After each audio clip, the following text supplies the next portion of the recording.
al, al diplomado de cuidado intensivo y hoy vamos a ver un tema que se llama pues es choque cardiogénico. Es un tema que si se quiere puede ser muy extenso, pero la idea es que traje pues como los tópicos más relevantes para tener en cuenta al momento de, primero de abordar a estos pacientes. Y esta charla va muy bien de la mano con la siguiente, que es inotrópicos y vasopresores. Por eso no voy a cargarlos esta vez tanto de inotrópicos y vasopresores, a hablar en específico de ellos, porque la próxima tendremos la oportunidad de ahondar un poco más y ahí les diré algunas especificidades de estos medicamentos. Entonces ahora hablaremos sobre algunos, la importancia de tener en cuenta de cuál es mejor, cuál no es mejor, los estudios que han demostrado y ya hablaremos ya en fisiología, la próxima charla sobre inotrópicos y vasopresores, que será como una continuidad, allá hablaremos de un poco más a fondo y específicamente de estos medicamentos. Para que no se nos haga tan extensa la charla, puedan tener los aspectos claves y no se me pierdan un poco en el tema. Entonces, es importante hablar de choque cardiogénico. Cuando vemos los tipos de choque, el primero y el más frecuente de todos es el choque distributivo, generalmente el choque séptico, que es el que estamos más acostumbrados como a enfrentarnos o a conocer. Sin embargo, en segundo lugar, hay dos que comparten ese puesto, y es el hipovolémico y el cardiogénico. Vemos que esos dos son los siguientes en frecuencia, cerca de un 16% aproximadamente. Entonces, será un problema clínico al cual nos veremos enfrentados en algún momento de nuestro ejercicio. Si estar trabajando en UCI o en urgencias, cerca de un 10% de los pacientes se presentará con un choque cardiogénico. Y eso tiene una tasa de mortalidad elevada que puede ser hasta el 40% y casi que la mitad de los pacientes al mes estarán muertos. La prevalencia en pacientes con infarto agudo del miocardio y elevación del ST es hasta un 7%, y esto era mucho mayor, más del 10% previamente, antes de la época de la era de la revascularización. La era de la revascularización permitió que estos pacientes no progresaran tanto a choque cardiogénico al destapar el vaso más rápido, y en pacientes con no ST, pues tienen una prevalencia un poco más baja, hasta un 4%. Aquí es importante mencionar que los pacientes con infarto, eh, el choque cardiogénico representa la mayoría de las muertes en estos pacientes. Y esto ha venido en aumento, pues como la incidencia ha venido aumentando, debido a que si yo tengo un paciente que tiene una enfermedad coronaria y hace un síndrome coronario agudo y yo lo revascularizo, pues ese paciente le aumenta la supervivencia en términos a corto plazo. Pero ese paciente a largo plazo, probablemente, pues a corto plazo y a largo plazo, le aumenta la supervivencia. Sin embargo, ese paciente probablemente va a ser más mórbido, porque si va a vivir más, pero ya tiene una enfermedad coronaria, ya queda con un síndrome coronario crónico, este paciente ya tiene más riesgo de desarrollar una falla cardíaca y posiblemente más adelante también, ¿por qué no? Un choque cardiogénico asociado a una falla cardíaca, que el desencadenante en este caso sería el infarto agudo del miocardio. Entonces, de lejos, la causa principal en general será el infarto agudo del miocardio. ¿Y cómo definimos entonces el choque cardiogénico? Simplemente el choque cardiogénico es un desbalance entre la entrega y consumo de oxígeno. Vemos que no es diferente en general a la definición de choque de las demás, ¿cierto? Pero ¿qué es lo que la diferencia? Que, bueno, estos pacientes, como todos los choques, tienen una hipoperfusión y también tendrán difusión orgánica. Hasta ahí va igual. Pero ¿qué es lo que lo diferencia de los demás choques? Que estos pacientes tienen una disfunción cardíaca primaria. Esto es el diferencial de un choque séptico, un choque cardiogénico, un choque hipovolémico, porque todos los choques generalmente tienen desbalance en entrega y consumo de oxígeno, y por ende tienen hipoperfusión periférica, sistémica y disfunción de órganos. Todos los choques tendrán eso. Sin embargo, entonces la diferencia, y el choque cardiogénico se llama así, es porque la causa de ese desbalance es una falla en la bomba, una falla primaria. Entonces, tener en cuenta que esto es una enfermedad que es mortal, y que entonces en términos prácticos la definimos en aquellos pacientes que tienen presiones arteriales sistólicas menores de 90, tienen daño de órgano, es decir, pues como hipoperfusión, y la hipoperfusión la vemos como, pues con extremidades frías, alteración del sistema nervioso central como confusión, oliguria, hiperlactatemia. Y estos pacientes, como dijimos, que lo que el sello distintivo de este choque es la disfunción cardíaca primaria o el fallo de la bomba, tendrán un índice cardíaco menor de 2.2, a diferencia, por ejemplo, del choque hipovolémico. El choque hipovolémico, en general, este choque tendrá el índice cardíaco elevado. Estos pacientes tendrán una buena, teóricamente, una buena función ventricular que intentará compensar. Y aquí el corazón es el que está grave. Cuando vamos al perfil hemodinámico, todos estos pacientes de manera característica tienen un gasto cardíaco que es bajo, tienen saturación venosa central que es baja, tienen la presión venosa central alta, la presión en cuña de la arteria pulmonar que me refleja. La presión en la aurícula izquierda es elevada, es decir, tiene unas presiones de llenado elevadas. En la ecografía vemos cavidades cardíacas que están dilatadas o hipocontráctiles en el caso del síndrome coronario agudo. Y aquí vemos los diferentes estudios en el Shock Trial, en el IABP Shock 2, diferentes guías, cómo se define, cómo se hace la definición de choque cardiogénico. Y vemos que ellos lo definen generalmente como una presión sistólica menor de 90, como lo habíamos mencionado, y pacientes que requieran o que requieran un soporte para mantener esta presión sistólica mayor o igual a 90 y que se confirme la hipoperfusión de órganos, principalmente por digamos, el gasto urinario o biomarcadores clínicos. Y los criterios hemodinámicos, vean que generalmente son el gasto cardíaco bajo y la presión en cuña de la arteria pulmonar elevada, hablando en términos invasivos hemodinámicos. Sin embargo, ahí vemos que en general se define con presión sistólica menor de 90, cada vez se reconoce más que la hipoperfusión es el criterio, digamos, es el criterio definitorio de choque, de modo que los pacientes que reúnen todas las características de hipoperfusión, pero no tienen hipotensión, pueden clasificarse como un subtipo de choque cardiogénico, como lo veremos enseguida.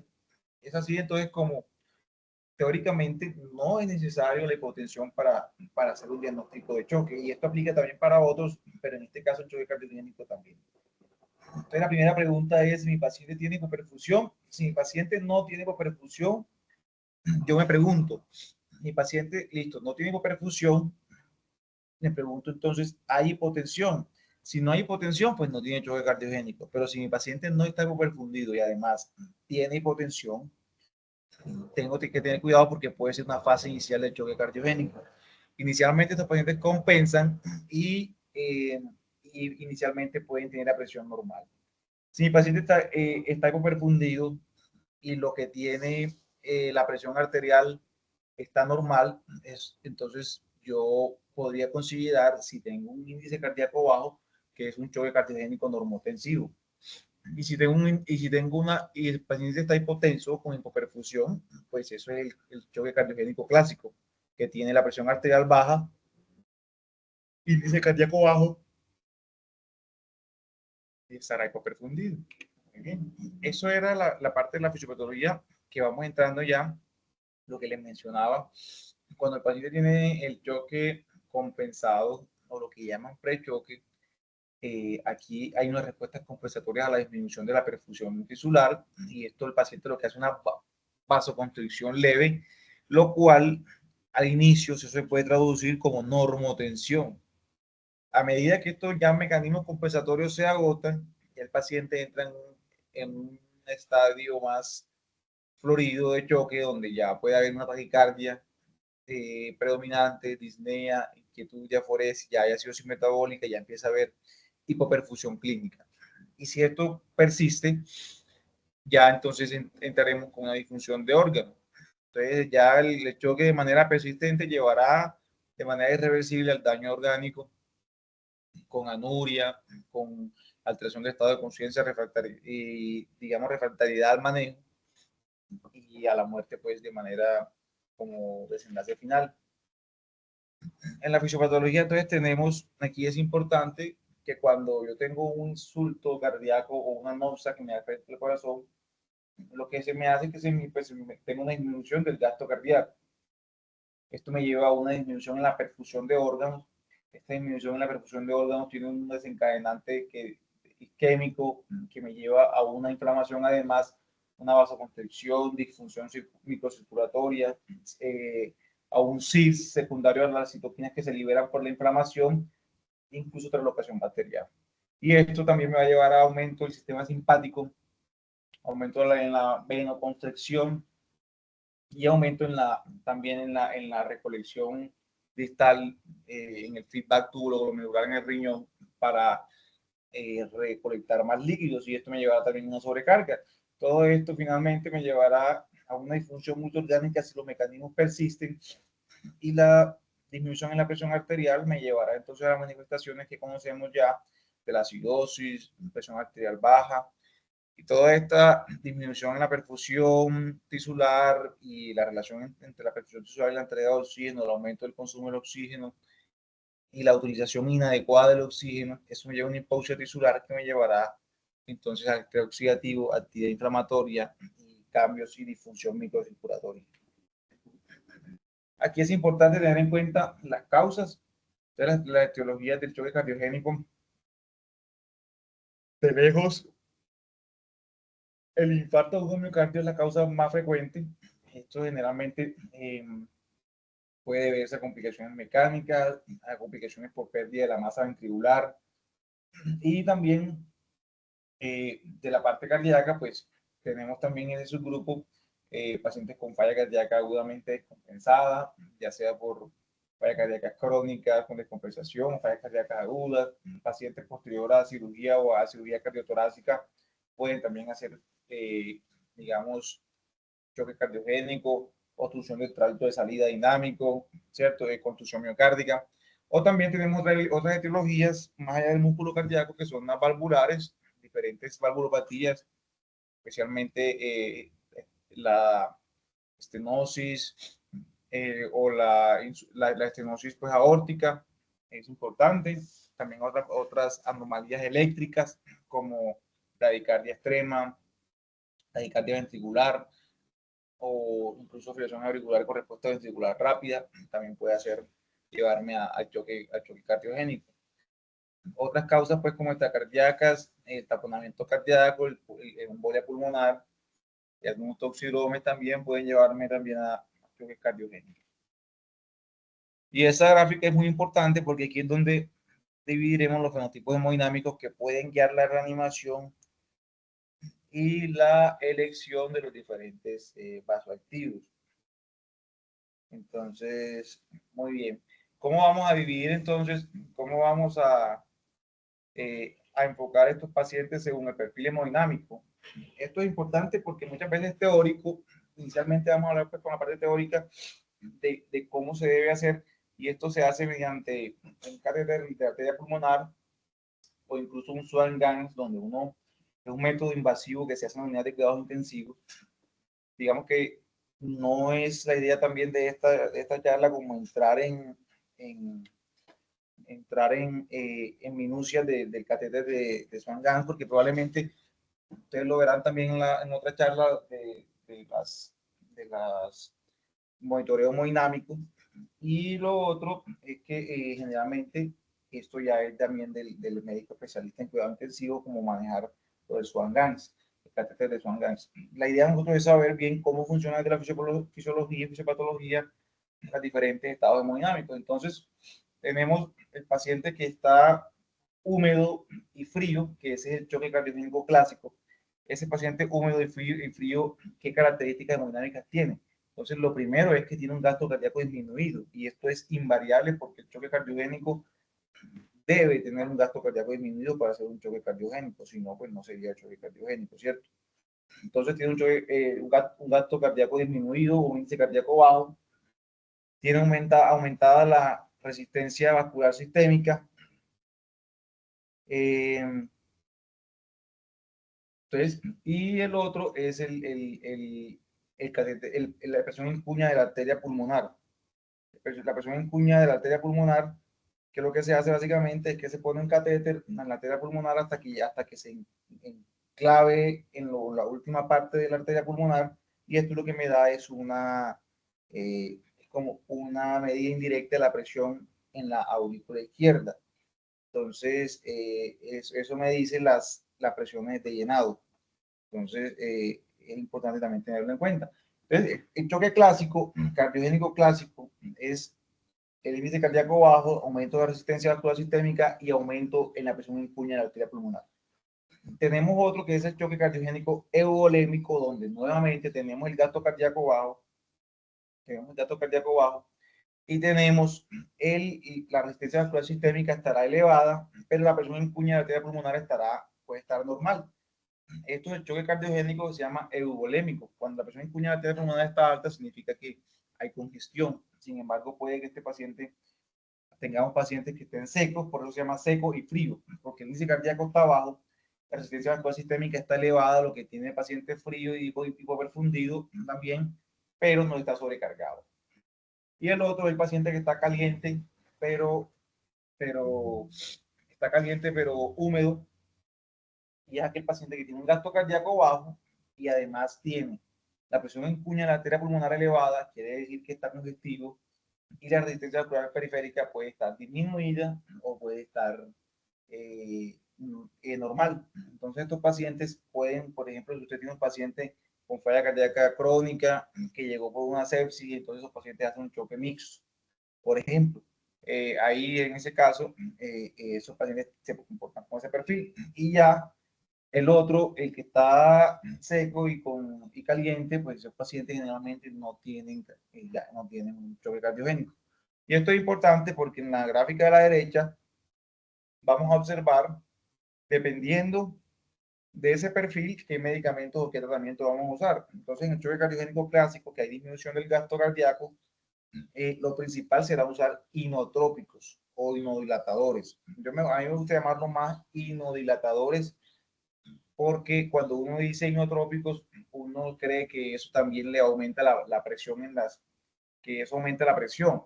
Pero el inodilatador lo que hace es que te aumenta el cronotropismo en el corazón y te aumenta, perdón, el inotropismo, es decir, te aumenta la contracción en el corazón, pero te produce dilatación periférica. Entonces, esos pacientes se van a poner hipotensos. Ahorita más adelante lo conversamos bien. Entonces, esos pacientes en el fenotipo clásico, el vasopresor inotrópico será de elección. En el fenotipo que es el choque cardiogénico euvolémico, pues estos pacientes uno podría considerar si están de alguna manera deshidratados o hipovolémicos, darle fluidos o líquidos y ya luego considerar el vasoactivo. Y los pacientes que ya tienen el choque cardiogénico mixto, ahí también el vasopresor inotrópico será lo fundamental. Y el otro, el que está en rojo, pues que ese dijimos que no es un choque cardiogénico como tal. Entonces, cuando vamos a ver, nos enfrentamos a un paciente, es importante saber si estamos frente a una falla izquierda, una falla derecha o es una falla global. ¿Cuándo son sus signos sugestivos de falla derecha? La falla derecha, entonces el corazón derecho, como el corazón derecho, ahí llegan toda la sangre venosa de la vena cava superior e inferior, que es la que trae el retorno venoso sistémico. Entonces, al yo no tener esto funcionando adecuadamente, pues tendré se me va a remanzar la sangre, podríamos decirlo, o acumular la sangre, o habrá algún momento una presión del ventrículo derecho, lo cual disminuirá la llegada de la sangre venosa de toda la parte sistémica. Entonces, si esto se alterará, ¿qué tendré yo? ¿Qué síntomas tendré yo? Entonces, tendré síntomas. Lo que clásicamente conocemos es que estos pacientes no se presentan con edema pulmonar ni con generalmente tampoco hacen derrame pleural. Son pacientes que están secos en pulmón, pero están hinchados de corazón hacia abajo. Es decir, tienen edema de miembros inferiores, pueden tener hepatitis hipoxicosquémica, pueden tener ascitis. Son todos sus síntomas de congestión que conocemos en los pacientes, pero que se presentan como la auricomuerte de ventrículo derecho, se presentan de corazón hacia abajo, por decirlo así. Pueden tener también la presión venosa yugular elevada, pero la yugular, que es la medida directa de la presión en la aurícula derecha. Entonces, por eso es que estos pacientes también se presentarán con distensión venosa yugular, y de ahí con lo que les mencioné de ascitis, hepatomegalia, edema, pero generalmente no se asocia con derrame pleural o edema pulmonar. Mientras que el izquierdo, la falla cardíaca izquierda, estos sí se asocian con crépitos al examen físico como una consecuencia de eh, un derrame o derrame pleural o una falla cardíaca izquierda que lleva a un edema pulmonar agudo. Hay mecanismos compartidos en el examen físico que pues presentarán ortopnea, cianosis, llenado capilar bajo. Y aquí hay otros signos en la gráfica, en la tabla de la derecha, hay otros signos que me ayudarán a saberlo. Entonces, ahí vemos, ahí que es muy similar a lo que les acabé de comentar. Entonces, ¿por qué es importante tener esto en cuenta? Y es porque esto a veces me ayuda a fundamentar el diagnóstico. Si yo veo un paciente que tiene un electrocardiograma con un S1 Q3T3, ¿cierto? O tiene una sospecha clínica de un tromboembolismo pulmonar y lo que tiene son edemas miembros inferiores, viene con un síntoma de falla cardíaca que está incritado, pero no tiene crépito, la radiografía de tórax es normal, yo me enfoco por una disfunción ventricular derecha. Un paciente que tiene signos electrocardiográficos de compromiso de la cara inferior, especialmente con atención a, la, al, a la coronaria derecha en el electrocardiograma y viene con signos de falla cardíaca, ese paciente yo también, si tiene congestión en miembros inferiores, ascitis, pero no le veo congestión predominante en pulmón, ese paciente podría tener entonces la falla cardíaca derecha secundaria al infarto de miocardio, y yo sé que ya se tiene un manejo que es diferencial de cuando yo tengo un infarto que no es de la falla cardíaca derecha, pues un infarto que no es del ventrículo derecho, pues de alguna manera tengo consideraciones que son diferentes, aunque el manejo general es similar. Sin embargo, como les digo, los pacientes pueden llegar, hay algo que se llama interdependencia ventricular, y es que cuando un ventrículo falla, este también puede llevar a la afectación de la función del otro. Y esto es, en ese sentido, un paciente que tenga una falla cardíaca derecha avanzada o izquierda puede llevar una falla cardíaca global, y el paciente llegar con edema pulmonar, llegar con ascitis, llegar con edema de miembros inferiores y tener pues una falla cardíaca global. Aquí tenemos como unas características de un sistema de clasificación de choque de la Sociedad de Angiografía e Intervención Cardiovascular, que básicamente es lo que le había mencionado. Miremos lo mejor en esta gráfica. Entonces, me proponen diferentes estadios de choque cardiogénico. Uno es el paciente que está en riesgo. Aquel paciente que está en riesgo es aquel paciente que acaba de tener, por ejemplo, un infarto de miocardio, ¿cierto? Paciente que no tiene hipotensión, puede tener taquicardia, pero tampoco no tiene hipoperfusión. Vemos que la mortalidad en este estadio A es una mortalidad que está baja realmente. Cuando tiene el estadio B, que es el paciente pre-choque, es decir, compensado todavía, donde puede o no haber hipotensión todavía, puede haber taquicardia, pero estos pacientes generalmente no tienen hipoperfusión. Y aquí, este trabajo pre-choque, pues tiene un poquito mayor de mortalidad, pero aún sigue siendo no significativo. Ya en el estadio C o en el clásico, que hay hipoperfusión, pero no hay un deterioro de órgano importante, estos pacientes ya tienen mayor mortalidad. Ya en el estadio D, donde hay una hipoperfusión importante, con deterioro, pero no hay choque refractario. Y en el estadio E, que ya es un choque más refractario, que no mejora con las medidas iniciales para el choque cardiogénico, estos pacientes, estos dos últimos especialmente, tienen una mayor mortalidad. Muy bien, y estos estadios también se pueden reconocer de manera al examen físico, o también por biomarcadores. Entonces, en los biomarcadores, generalmente, tendremos ya marcadores de hipoperfusión del estadio C en adelante, y tendremos ya el índice cardíaco bajo, también vemos que estará desde el estadio C en adelante. esta tablita pues como para ilustrar cómo son los parámetros hemodinámicos, bioquímicos y examen físico en los estadios diferentes del choque cardiogénico. Y recientemente se propuso un modelo de 3 ejes para la evaluación y el pronóstico de choque cardiogénico que tiene en cuenta la interacción entre los datos demográficos, la etiología de la gravedad del choque, biomarcadores y la parte hemodinámica. Y cada eje contribuye a la toma de decisiones clínicas de diferentes maneras. Entonces, la gravedad del choque, por ejemplo, determina la necesidad de aumentar el soporte hemodinámico.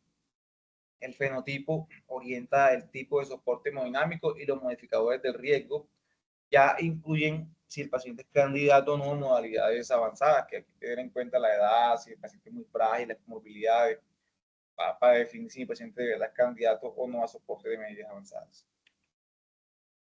Muy bien. Y aquí el abordaje diagnóstico se establece con una exploración clínica importante, la exploración no invasiva. El electrocardiograma es sumamente importante. Y aquí es donde siempre recalcamos que el electrocardiograma tiene un alto valor predictivo negativo. ¿Qué significa valor predictivo negativo alto? Significa que si un paciente tiene un electrocardiograma normal o negativo, negativo significa normal. Tiene un electrocardiograma normal, yo debo estar casi seguro que mi paciente, la causa del choque no es cardiogénica. Y esto es importante, sumamente importante porque es una herramienta que tenemos a la mano. Y si usted a su paciente le llega con una sospecha de un choque, usted no sabe todavía de qué origen es, le hace un electrocardiograma y el electrocardiograma lo que le muestra en general es en realidad una ritmo sinusal, sin hipertrofia ventricular, sin bloqueo de rama izquierda, sin bloqueo de rama derecha, sin bloqueos AB, sin trastornos de la repolarización. Usted puede estar casi seguro que su paciente, la causa que tiene del choque no es cardíaca, por el alto valor predictivo negativo. Es poco probable que el paciente tenga una falla cardíaca asociada si tiene el electrocardiograma normal. Entonces, por eso es importante saber también cómo es un electrocardiograma normal para poder incluso abordar el enfoque de estos pacientes. Ya la ecocardiografía pues torácica es el ECO-TT, es la modalidad diagnóstica más útil también después del electrocardiograma, debido a que tiene una capacidad para proporcionar información completa sobre la estructura, la función cardíaca, de manera rápida, segura y a la cabecera del paciente también. Esto permite ya la evaluación biventricular, la patología valvular, derrame pericárdico no, taponamiento, presiones de llenado ventriculares izquierda, derecha, ¿cierto? La evaluación hemodinámica, saber si el paciente tiene sospecha de TEP o no, el signo de la D. Entonces, también permite algo de información pronóstica.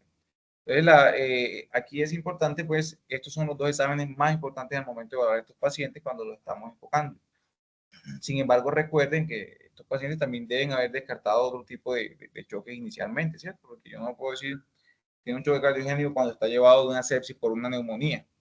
Entonces, debe tener muy bien eso en cuenta. Y ya la parte invasiva puede ser necesaria para evaluar respuesta al tratamiento y para la monitorización continua de la función cardiovascular, y esto especialmente en pacientes que son refractarios o que yo tengo un choque indiferenciado que no sé de a dónde es que tiene este paciente. Este paciente tiene indicaciones de una evaluación hemodinámica invasiva. Muy bien. Para la monitorización, entonces, evaluamos la disfunción orgánica, miramos la exploración física, extremidades frías, piel moteada, oliguria, que se define como menor de 30 cc por hora, de gasto urinario, paciente que tenga signos de encefalopatía. Entonces, cuando ustedes quieran saber algo muy fácil y sencillo, cuando mi paciente tiene signos de hipoperfusión, sí o no, entonces, ¿qué miramos? Primero, miramos la piel, cómo está el llenado capilar. Sumamente importante como signo de hipoperfusión. Segundo, o sea, solamente son casi que 3 cosas que usted debe tener en cuenta si su paciente tiene, para que usted diga, tiene signo de hipoperfusión. Uno, la piel, que esté llenado capilar o que esté frío, piel fría, llenado capilar alto. Pero a veces, como el servicio de urgencia es frío, ahí tienen vasoconstricción periférica, esos pacientes pueden falsear eh, ese hallazgo clínico. También es importante tener en cuenta otro marcador sensible que es el sistema nervioso central. Si mi paciente está desorientado, está como alteración de la conciencia o está como como confuso, es un paciente que ya tiene hipoperfusión, porque tiene hipoperfusión del sistema nervioso central. Y lo otro, el otro órgano que es sumamente sensible también de hipoperfusión es el riñón, la oliguria, ¿cierto? Entonces tener en cuenta siempre esos tres marcadores clínicos. Entonces, ya el electrocardiograma que ya les mencioné y los paraclínicos de disfunción orgánica, el lactato, que también me da pronóstico, riesgo de mortalidad, y las troponinas que también son relevantes, pero las troponinas no se piden en todo paciente pues de entrada, sino que es importante tener en cuenta el contexto clínico adecuado para considerar si es infarto o no, pues, pero no de rutina lo pedimos como para ver pronóstico, no. El POCUS, que también se ha considerado en algunos casos, sin embargo, el POCUS, pues, uno lo que puede hacer una evaluación como cualitativa, no de fracción de edición, nada de eso. Y la medida invasiva de la presión arterial también sería importante en estos pacientes. El catéter de arteria pulmonar, lo que les decía, esto es para casos graves y choque refractario. Miren todos los parámetros hemodinámicos que uno incluye en el catéter de arteria pulmonar: el gasto cardíaco, el índice cardíaco, la presión en cuña, la presión auricular, el índice de pulsatividad de la arteria pulmonar, que es conocida como el PAPI, que es un predictor de insuficiencia ventricular derecha. Si usted quiere mirar la insuficiencia ventricular derecha, pues tenemos el índice de PAPI, que es importante. Y esto pues, es importante para poder clasificar de manera hemodinámica adecuadamente el choque de nuestros pacientes y poder diferir y poder encaminar el manejo. Entonces, este estudio para evaluar si el de la arteria pulmonar, qué eficacia tienen estos pacientes, es un estudio observacional, ensayos clínicos que incluyeron pacientes adultos hospitalizados con choque cardiogénico. Fueron 19 estudios observacionales elegibles, ningún ensayo fue como ensayo clínico, y vemos que teóricamente hubo una mejoría en la supervivencia hasta el alta hospitalaria y en el seguimiento más largo disponible.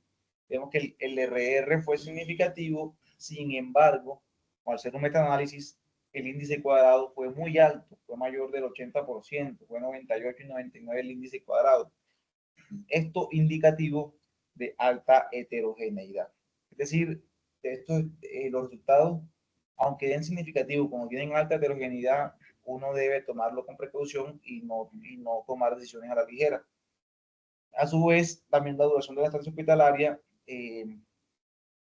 fue 3.5 días más en los pacientes que tenían el cardio de la arteria pulmonar. Sin embargo, también tenían una alta heterogeneidad. Entonces, fueron estudios de alto riesgo de sesgo que de alguna manera muestran que al parecer esto puede servir. Sin embargo, esto es controvertido por lo que le acabo de mencionar, que son estudios que tienen alto riesgo de sesgo.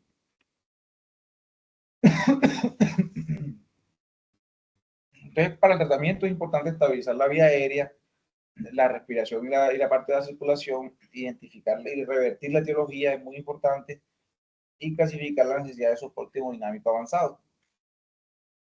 Entonces, primero, cuando estamos mirando, esto debe ser de manera simultánea. No es que yo voy primero con uno y luego con la otra, sino que yo estoy pensando enseguida qué medicamento le voy a poner a mi paciente para el choque, pero también enseguida estoy pensando cuál es la causa del choque, porque si nunca pienso en la causa, pues mi paciente probablemente nunca va a salir del choque cardiogénico. Entonces, primero, buscar la etiología para tener una terapéutica guiada. Segundo, optimizar la parte hemodinámica. Y tercero, manejar la disfunción de órganos. Esto, como les digo, aunque se los menciono sistemáticamente A, B y C, debe ser de manera simultánea. Entonces, lo que ustedes deben tener en cuenta es la resucitación, estabilizar la parte respiratoria, estabilizar también la parte de la presión arterial, la perfusión tisular, la disfunción de órganos. Mantener estos pacientes, pues, como tener en cuenta que deben tener una evaluación exhaustiva de monitoreo cardíaco, y considerar entonces, dependiendo de la etiología, el manejo etiológico de nuestros pacientes. Ya vamos a ir mirando acá. Entonces, en cuanto a la ventilación y la oxigenación, la incidencia de falla respiratoria en estos pacientes es alta. Es casi que hasta un 80%, y todo esto es principal por la hipoperfusión. Entonces, la alteración del estado de conciencia lleva a lesión cerebral hipóxica, y Y es importante aquí que el esfuerzo ventilatorio tiene un gran consumo de oxígeno y por eso es que también se intuban a veces a los pacientes, porque la respiración se lleva cerca de un 20% cuando está con dificultad de paciente, con dificultad respiratoria, se lleva hasta un 20% del gasto cardíaco. Y esto es muy importante, porque si tenemos un paciente que tiene un infarto y tiene el gasto cardíaco disminuido y además empieza con dificultad respiratoria, va a terminar de tumbar el gasto cardíaco poquito que tenía. Y aquí entonces es importante la ventilación con presión positiva. Tiene efectos diferenciales tanto en el corazón derecho como en el izquierdo y es importante manejar una ventilación protectora en estos casos. Entonces, en la insuficiencia del ventrículo izquierdo, la ventilación con presión positiva mejora la hemodinámica a través de una reducción de la precarga y de la poscarga del ventrículo izquierdo. Y es por eso que en pacientes conscientes, en pacientes que llegan conscientes con falla izquierda, yo intento primero ventilación mecánica no invasiva.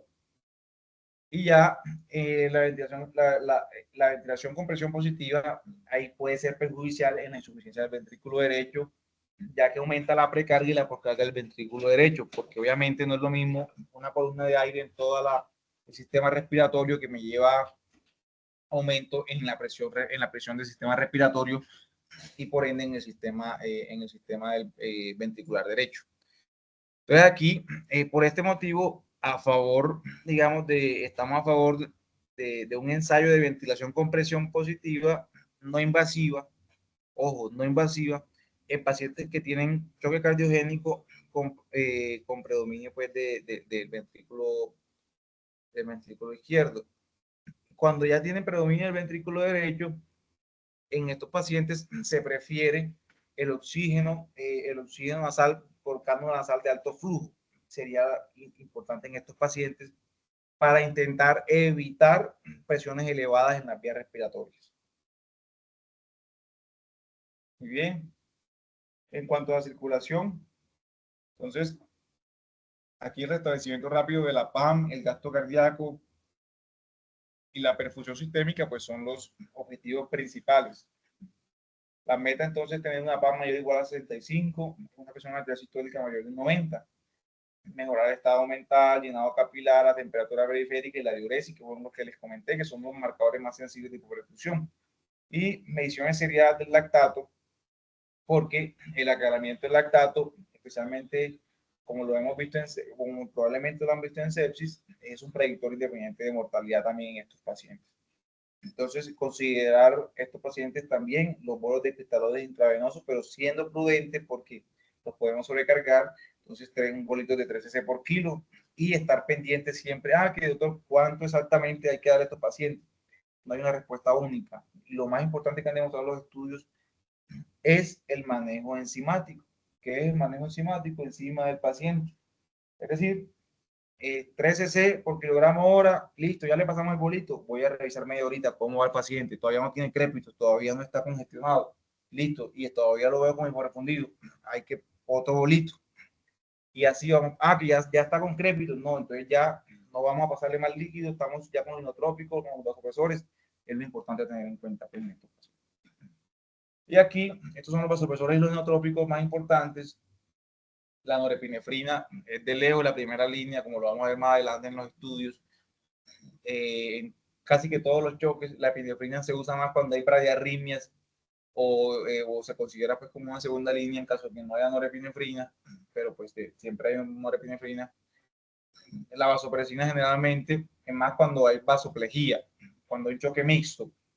La dopamina en pacientes que tienen bradiarritmias o se puede elegir también como segunda línea. Y de los inodilatadores, recuerden que me gusta llamarlos más bien inodilatadores y no inotrópicos, porque me pasó en servicio de urgencias hace unos meses que teníamos un paciente que tenía un choque, era un choque cardiogénico y le pusieron la dobutamina. Le pusieron la dobutamina y claro, ¿qué pasó? El paciente tenía la presión en 160 y le pusieron la dobutamina y la presión le cayó a 60-40 y empezó a hacer, ahí sí empezó a hacer hipoperfusión más importante. Y claro, fue porque, como les digo, y la dobutamina es un inodilatador, es decir, produce inotropismo, pero dilata periféricamente. Entonces, si dilata periféricamente, se va a caer la presión arterial. Siempre ténganlo en cuenta. Si usted le van a poner inotrópico o inodilatador a un paciente y tiene la presión al límite, deben de montarle vasopresor antecito, ojalá incluso, porque si no, se les va a chocolatear más todavía. Como les digo, esto de los inotrópicos vasopresores lo vamos a ver mejor en la siguiente charla para no saturarlos mucho en cuanto a la minucia de lo que requieren estos medicamentos. Entonces, este estudio, hay antecedentes, digamos, en literatura que tanto la dopamina como la noradrenalina se recomendaban como agentes vasopresores de primera línea en el tratamiento del choque. Entonces, existe una controversia continua sobre si un agente es superior o no al otro, y esto se ha evaluado en diferentes estudios. Este es un ensayo clínico autorizado multicéntrico, el SWAP-2, que se asignaron a pacientes con choque para que recibieran dopamina, norepinefrina o norepinefrina como terapia vasopresora de primera línea para restaurar y mantener la presión arterial. Cuando no se pudo mantener la presión con una dosis de 20 microgramos de dopa o 0.19 de nore, se podía agregar entonces norepinefrina o epinefrina de forma abierta. El resultado que querían mirar aquí era principalmente la tasa de muerte a los 28 días. Eso es lo que querían mirar principalmente. Y en este estudio, aunque no hubo una diferencia significativa en la tasa de muerte entre los pacientes con choque que fueron tratados con dopamina, vemos aquí la diferencia de tasa de muerte, pues no fue como significativa a los 28 días. Pero sí, la tasa de arritmia fue mayor con los pacientes que tenían dopamina. Es decir, estos pacientes con dopamina tienen mayor tasa de arritmia. Y cuando se hizo un análisis por subgrupo, mostró que ambos fueron indistintos, tanto en el choque hipovolémico, séptico en general, digamos que no hubo como tanta diferencia. Sin embargo, en pacientes que tenían choque cardiogénico, fue mejor la norepinefrina que la dopamina. Entonces, la conclusión grande es que en choque cardiogénico preferimos siempre la norepinefrina como vasopresor de elección, antes incluso que la dopamina. Y para hablar entonces del inotrop o inodilatador, aquí tenemos en cuenta que trae, digamos, para contextualizarlo, tras el restablecimiento de la presión arterial media, uno puede añadir un inotrópico para mejorar el gasto cardíaco si persiste la hipoperfusión, especialmente si la presión sistólica es menor de 90. Ya la dobutamina se utiliza como el de primera línea, dada que tiene pues una acción relativamente corta tiene una acción relativamente corta, pues ya la que también está como disponible. Este es el estudio, el ECA-DOREMI, que fue un ensayo clínico autorizado que comparó la dobutamina y la milrinona como inotrópicos de primera línea en pacientes con choque cardiogénico. ¿Qué pasó? Como vemos, no encontró diferencias entre los grupos en cuanto a supervivencia, eficacia o seguridad. Entonces, este estudio concluye que en pacientes con choque cardiogénico no hubo diferencias significativas entre la milrinona y la dobutamina con respecto al resultado primario, compuesto, e incluso también los resultados secundarios. Este fue un estudio, un ensayo clínico autorizado que incluyeron pacientes con infarto agudo de miocardio, insuficiencia cardíaca, cirugía cardíaca o choque, y comparó levosimendan versus dobutamina. Y vemos que la mortalidad a corto plazo no hubo una reducción significativa y la mortalidad a largo plazo tampoco. Entonces, en la actualidad, no hay datos convincentes que respalden ningún tratamiento inotrópico o especialmente aquí inodilatador específico sobre otro para reducir mortalidad en pacientes que están hemodinámicamente inestables con choque cardiogénico. Entonces, para concluir esta parte, las metas primarias es restablecer la presión arterial media, el gasto cardíaco y la perfusión. Los bolos de cristaloide, como les dije, deben ser prudentes. La norepinefrina es la primera línea, porque es menos arritmogénico.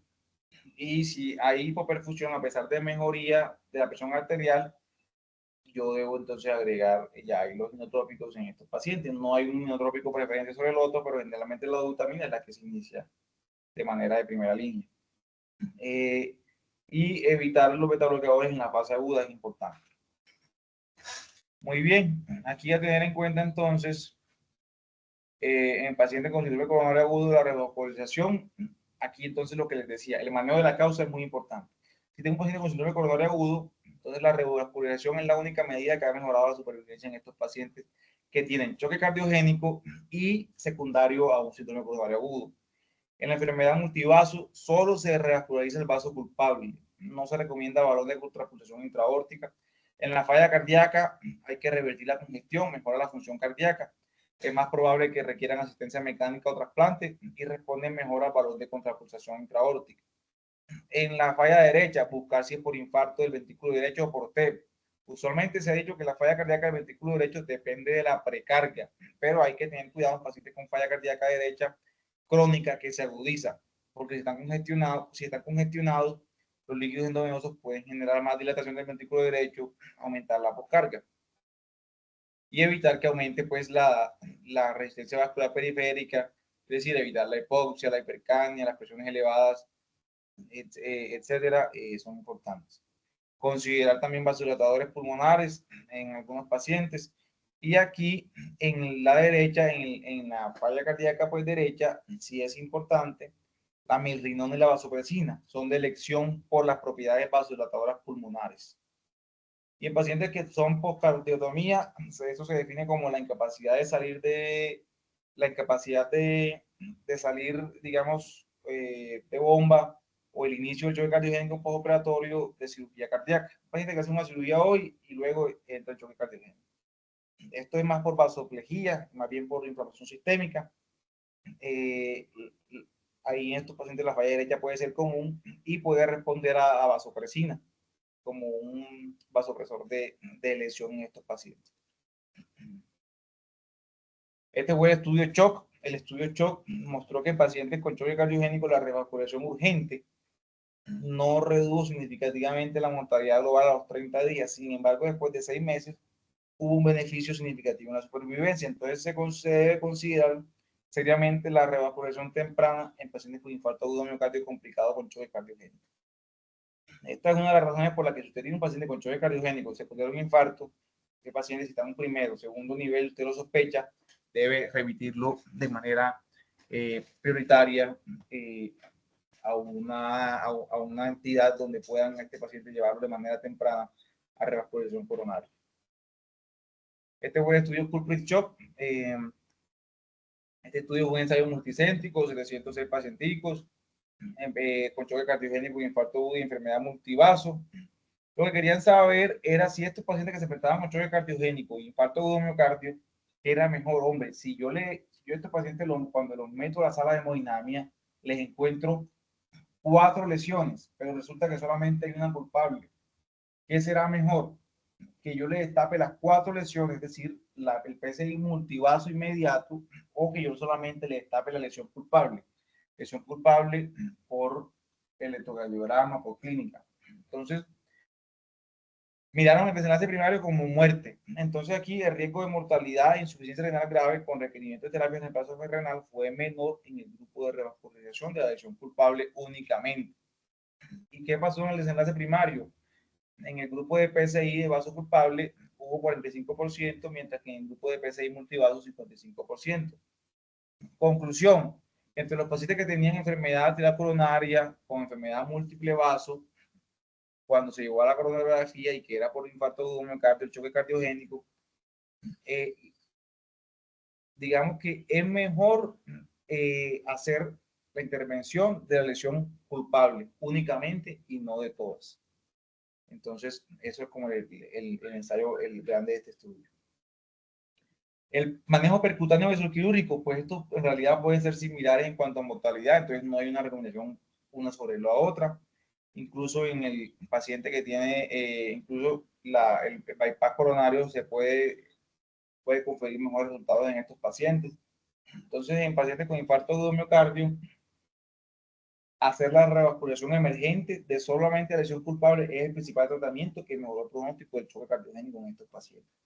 La fibrinólisis se podría dar si digamos, el tiempo para la PCI son prolongados. Y yo sospecho que ahí, entonces usted, y tiene un infarto con ST, obviamente hace parte del manejo de la fibrinólisis. En cuanto al paciente con FA, en general, los trastornos arrítmicos, pues no hay recomendaciones especiales en el paciente con choque cardiogénico, más allá de controle, controle pues el ritmo, cardioversión farmacológica, si está en choque cardiogénico, es una indicación clara de cardioversión eléctrica. En los trastornos de la conducción interventricular, estos pacientes si tienen pues arritmia, bloqueo AV, marcapasos transcutáneos importantes. Recuerden que la atropina no sirve en el bloqueo AV de alto grado.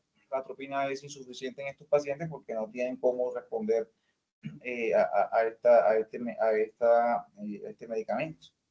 Listo. Muy bien. Bueno, en la enfermedad valvular la cirugía cardíaca sigue siendo el tratamiento. ¿Cuál hacer? Entonces, en el choque cardiogénico por endocarditis, cirugía sin duda. Pero en los pacientes que tienen estenosis aórtica, es mejor la TAVI, el manejo quirúrgico, pues por lo que llaman eh, tratamiento percutáneo o valvulopatía como valvuloplastia como puente. En pacientes con asistencia circulatoria mecánica, intentar con ellos pues, mirar la necesidad de estabilización hemodinámica urgente, a pesar de las terapias médicas en curso. Entonces, miremos estos pacientes, la asistencia circulatoria mecánica la usan como puente a la recuperación, como puente de asistencia ventricular, como puente al trasplante. Entonces, la lesión del dispositivo, esto ya es como más informativo, debe guiarse según la gravedad del paciente, el fenotipo, y hay diferentes estudios que han mostrado pues que estos controvertidos. Por ejemplo, en cuanto al balón de contrapresión aórtica para choque cardiogénico complicado por infarto de miocardio, vemos que el HR para mortalidad, por todas las causas, no fue significativo a los 30 días. Es decir, estos pacientes no sabemos si en realidad ponerles esto no puede ser beneficioso porque no tuvo impacto en los beneficios de supervivencia. Cuando vemos en los dispositivos de asistencia mecánica, vemos que tampoco en realidad hubo un efecto sobre la supervivencia de los 30 días. Entonces, realmente, digamos que existe la duda de si estos pacientes sí se beneficiarían de este tipo de terapias avanzadas. Ya en ensayos controlados autorizados en personas con síndrome coronario agudo que compararon los dispositivos de asistencia mecánica con el mejor tratamiento actual, incluyendo el balón de contrapresión intraaórtico, la asistencia inotrópica. Vemos aquí que fueron 5 estudios aproximadamente. Los autores concluyen que no hay una evidencia de que haya un beneficio digamos, del dispositivo de asistencia mecánica en mejorar la mortalidad o la supervivencia en pacientes con choque cardiogénico agudo.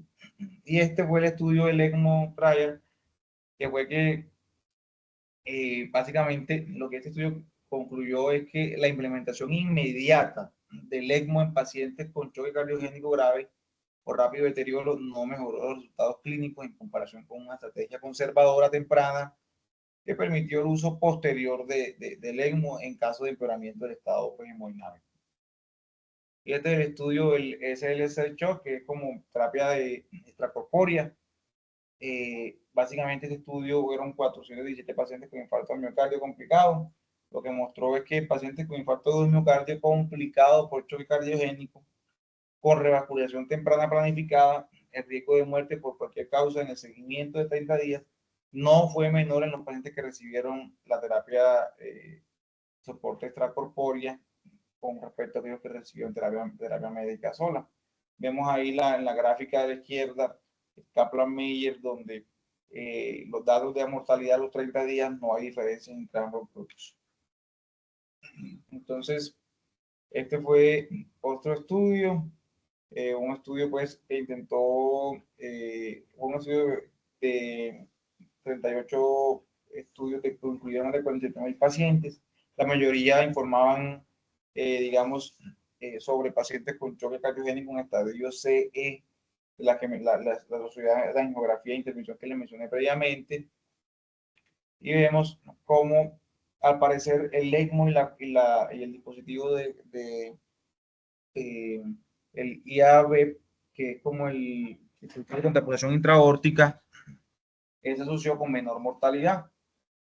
Pues, como conclusión aquí, lo que ellos mencionan es que en pacientes con choque cardiogénico y con ECMO y el dispositivo pues, intraaórtico puede reducir la mortalidad, mientras que los otros dispositivos no redujeron este desenlace.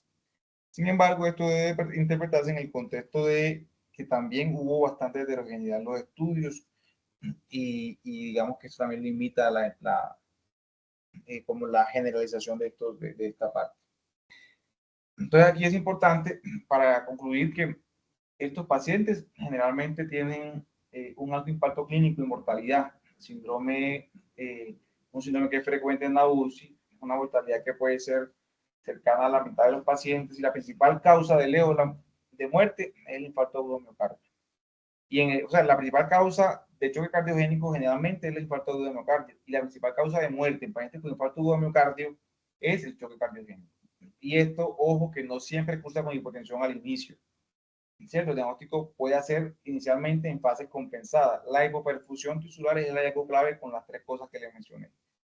Gasto urinario, sistema nervioso central, si hay alteración de la conciencia o no, y perfusión de la parte periférica, es decir, llenado capilar, etc. El diagnóstico requiere integración clínica y hemodinámica, ecografía, gasto cardíaco, lactatos, electrocardiograma muy importante. Ojo con el electrocardiograma, lo que les mencioné, súper importante. Y también el tratamiento debe ser precoz, dirigido y escalonado, reanimación cuidadosa y prudente con los líquidos, la norepinefrina es el vasopresor de primera línea, los inotrópicos si persiste la hipoperfusión y considerar el soporte mecánico en casos de que sean refractarios. Ya el soporte mecánico, pues ya eso es tema, digamos, de otra competencia incluso, es más para el intensivista, más que para el manejo pues, del médico general como tal. Y el manejo etiológico, sin duda alguna, es esencial. Es importante el infarto, la arritmia, la valvulopatía y la falla derecha deben abordarse de manera específica y prioritaria. Muy bien, eso era lo que tenía para comentarles entonces. Muchas gracias a todos. Estoy atento a dudas y especialmente les recuerdo que la idea es que la próxima en vasopresores inotrópicos revisemos